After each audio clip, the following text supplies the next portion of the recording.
자, 이재명 대표를 엮기 위한 검찰의 수사들 중에서 이 대북 송금 사건을 맡고 있는 수원지검, 그 수원지검에서 피고인이 동의하지 않은 몰래카메라를 설치해서 사찰하는 정말 충격적인 사건이 좀 터져 나왔습니다. 관련된 내용을 좀 폭로한 사람이 누구냐면 이화영 전 경기도 평화부지사의 변호인으로 지금 함께하고 있는 김광민 변호사가 폭로를 한 건데, 이 진술 녹화실에서 문제가 있었다라는 거예요. 그러니까 본래라고 한다면 형사소송 규칙에 따라서 진술 녹화실에, 그러니까 조사실 전체의 모습을 촬영하는 카메라가 한 대가 있고요. 그리고 조사 받는 사람, 그 사람을 식별할 수 있는 카메라 한 대가 설치가 되어 있는 것인데, 그렇게 이제 형사소송 규칙에 있는 거죠. 그리고 이 카메라를 설치만 해서 무조건 녹화를 틀 수 있다, 이것도 아니고 피조사자의 동의 여부를 확인한 이후에 조사 중 과정에서만 녹화가 진행되게 되어 있는데, 이 두 대의 카메라 이외에도 추가적으로 동의하지 않은 카메라, 또는 본래라면 전체와 그리고 이제 식별할 수 있는 카메라 두 대가 있어야 되는 것인데, 그 두 대 카메라 위치가 조정이 돼서 해당 위치에 있어서는 안 될 곳에 카메라가 위치해 있었다. 이 두 가지에 대한 이야기가 거론이 된 거예요. 그래서 카메라의 위치가 어떻게 좀 이상하게 되어 있었냐면, 이화영 전 부지사와 변호인의 어떤 노트 내용들, 그 자료 내용들을 촬영하기 위한 용도로 고해상도 카메라로 추정되는 몰래카메라를 설치해서 숨겨놓았다라는 겁니다. 근데 지금 이 변호인이 이야기하는 카메라의 위치가 꽤나 구체적이에요. 그래서 그 내용을 좀 같이 보면요, 자, 지금 왼쪽에 보시는 게 김광민 변호사가 자신의 SNS에다가 올려놓은 자료고요. 그리고 오른쪽에 보시는 요 지금 사진이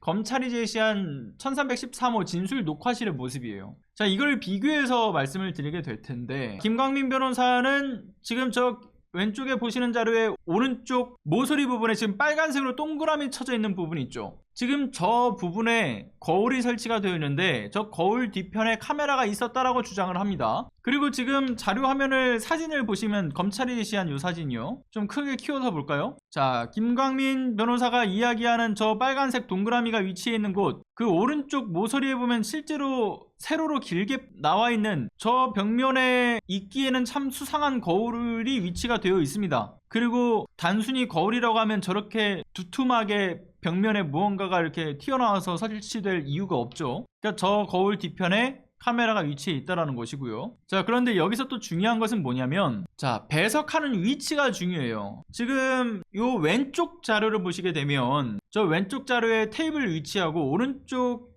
지금 검찰이 제시한 테이블의 위치를 비교해서 여러분들 함께 보셔야 되는데, 자, 일단은 사진으로 봤을 때 왼쪽 편에 지금 검사가 앉는 자리죠. 그리고 저 정면을 바라보고 있을 때 저 창문을 바라보고 있는 위치에 수사관이 저 중앙에 앉게 되어 있고요. 그리고 오른편에는 피고인과 변호인들이 앉게 되어 있어요. 그런데 하필 저 거울의 위치, 그리고 그 거울 뒤에 몰래카메라가 설치되어 있다면 공교롭게도 피고인과 변호인의 자료를 촬영할 수 있는 각도에 있는 거죠. 자, 중요한 것은 이와 관련돼서 김광민 변호인이 이거 수원지검에다가 반발을 했어요. 반발을 한 모양인데, 이에 대해서 수원지검 측에서 뭐라고 얘기하냐면 숨겨진 CCTV에 대해서 인정을 했다라고 합니다. 그런데 설치한 이유를 뭐라고 얘기하냐면, 아, 피고인의 상반신을 촬영하기 위해서다라는 정말 되도 않는 해명을 내놨다고 하죠. 자, 다시 한번 볼까요? 자, 지금 김광민 변호사가 제시한 그려놓은 저 왼편에 저 진술 녹화실의 모습을 보시게 되면 빨간색 동그라미가 있는 데가 숨겨진 CCTV고, 그 왼쪽의 동그라미가 이 진술 녹화실의 전체를 촬영하고 있는 천장에 달려있는 CCTV예요. 그러면 진술 녹화실 전체를 찍는 천장에 달려있는 저 CCTV라고 치고, 그러면 숨겨진 피고인을 식별하기 위한 카메라라고 하는 것인데, 그러면 정면에 있어야 될 카메라가 왜 저 위치에 있는 걸까요? 저 카메라의 목적이 무슨 저기 검사가 앉아있는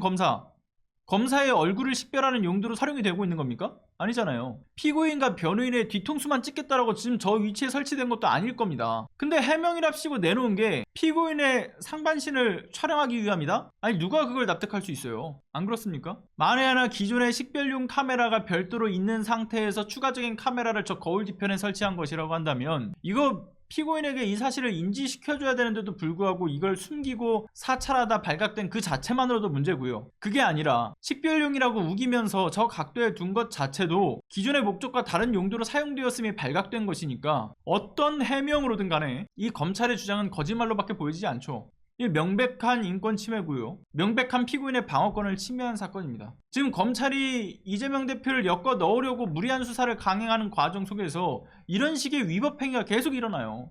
결국에는 검찰이 그간 이화영 전 부지사 측에서 이야기를 해왔던 것처럼 연어술 파티 문제라든가 수원지검 고위검사 출신의 정관 변호사를 통해서 이화영 부지사를 회유 압박했던 사실에 대해서도 이거 지금까지 제대로 되는 해명을 내놓지 못하고 계속 부인을 하더니만 아니나 다를까 또다시 드러난 위법 행위에 그간의 해명들도 지금 무색하게 되었다라고 봅니다. 아니 어떻게 21세기 법치주의 국가에서 이렇게 대놓고 이 피고인을 사찰하는 몰카 범죄가 어떻게 검찰청 안에서 일어납니까? 이건 검찰 스스로가 범죄자 집단인 것을 다시 한번 스스로 증명하는 소식이라고도 생각이 듭니다. 그리고 피고인의 어떤 적절한 방어권과 인권 보호를 위해서라도 수원지검에서 이 수사를 맡는 거 굉장히 부적절해 보이죠. 수사의 신뢰성, 공정성 이 모든 게 다 무너져 내려버리지 않았습니까? 제대로 된 혐의점도 특정하지 못하는 상황에서 수사를 계속 이어나갈 명분도 없는 상황이고요. 이렇게 계속 끌고 간다라고 한다면 누가 봐도 정치적 이 편향 수사 논란은 지속될 수밖에 없어 보입니다.